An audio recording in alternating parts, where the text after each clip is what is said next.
Listen, we're going to start off this morning's program with Lisa McClain, the incredible Congresswoman from the 10th Congressional District, on a bill that went through the House and is now going through the U.S. Senate.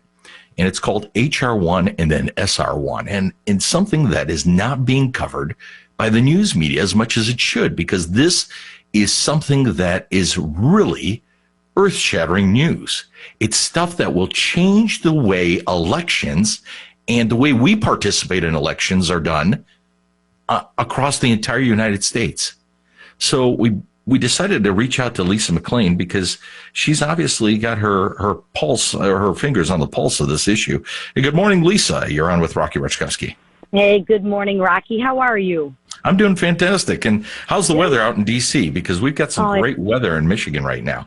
It's beautiful here today, sunny and 70. So I'll take it all day long. Well, listen, we wanted to bring you on to talk about H.R. 1 and S.R. 1. Can you kind of tell us a little bit about H.R. 1 and S.R. 1 and why you voted against this in the House of Representatives? Yeah, I think we need to start first with the title. The title of the act is For the People's Act. It's anything but For the People's Act. It's For the Politicians Act. This law, this bill, would federalize elections. So it would take the elections out of the state's hands, number one. Number two, the other big thing is it would take taxpayer dollars at a 6-to-1 match of taxpayer dollars and put them into candidates' campaigns.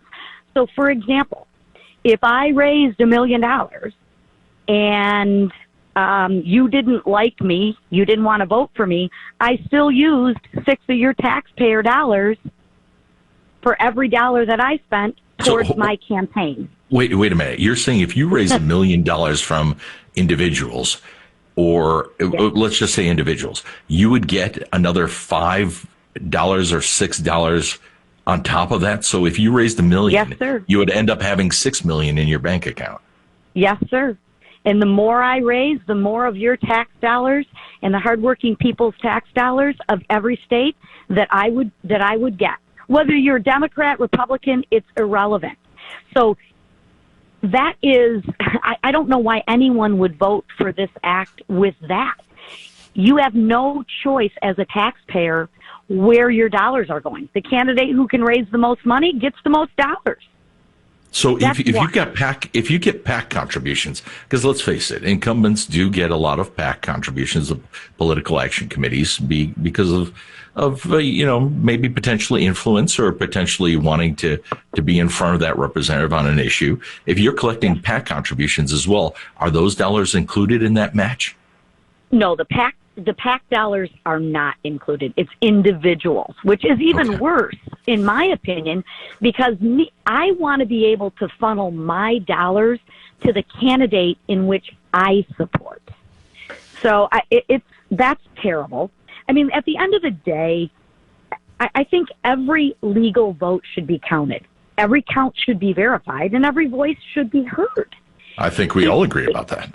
Well, I don't know that we do, Rocky. If you read this bill, that's not what this bill is saying. I believe the American people want transparency. This bill does not provide transparency. I don't have to show voter ID. Wouldn't that be nice to rent an apartment, to go buy a bottle of wine or go buy a car and say, I don't want to show ID? You have to show ID when you rent an apartment. You have to show ID to get on an airplane. You have to show ID to buy a pack of cigarettes. But we don't have to show ID to vote? Why not? Oh, it's voter suppression? No, it's not. It's voter verification. So if I have to show my ID to rent an apartment, is that apartment suppression? I mean, it just logically doesn't make sense. Yeah, and let me ask you another quick question about this bill before I switch subjects a little bit to the Republican caucus and what took place yesterday. D.C. statehood's in this bill as well, and limits the amount of federal commissioners, the FEC, federal election commissioners, from 6 down to 5, and makes it a partisan, kind of a partisan group, actually. Yeah, it's extremely partisan. It's extremely partisan. There's no question on that, and that's really what we need to get away from. Is let's deal with the issues. And what's so frustrating to me is if we're going to talk about a voting act bill, then let's just talk about a voting act bill. I don't understand in Congress why we pack all of these bills with pork, whether it's the CARES Act, I mean, you name it. The name of the bill has nothing to do 9 times out of 10 with all of the pork that's inside of the bill. Sure. Well, Lisa, let's switch subjects a little bit to the conversation about the Republican caucus. And I don't want to belabor it, but everybody's wanting to know what's going on with the Republican caucus. What happened yesterday? Can you kind of give us the inside scoop, or at least tell us what you can about Liz Cheney and what happened in the caucus?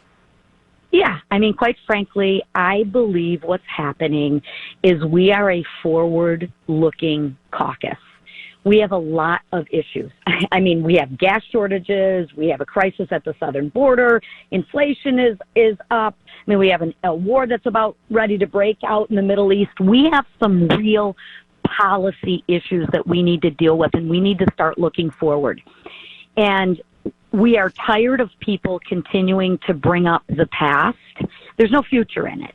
Let's deal with the policies and let's move forward. And I liken it to this analogy. Whether it's a sports team or a business, but I think the sports team is probably the best analogy. Can you imagine if you have the coach and the offensive line coach that aren't on the same sheet of music? Yes, I can. They're called the Detroit Lions. Exactly. And what's the Detroit Lions winning record? Not real good. Abysmal. Right? Right. Yeah. But imagine if you had a team where the coach, the offense, and the defensive line coaches were all singing from the same sheet of music. They were all on the same page. That's a winning team. And that's what we have now. Is we need, especially look at me as a freshman, I need my leaders to all be on the same sheet of music. And let's look forward and start focusing on positive issues that we can do to help change this country.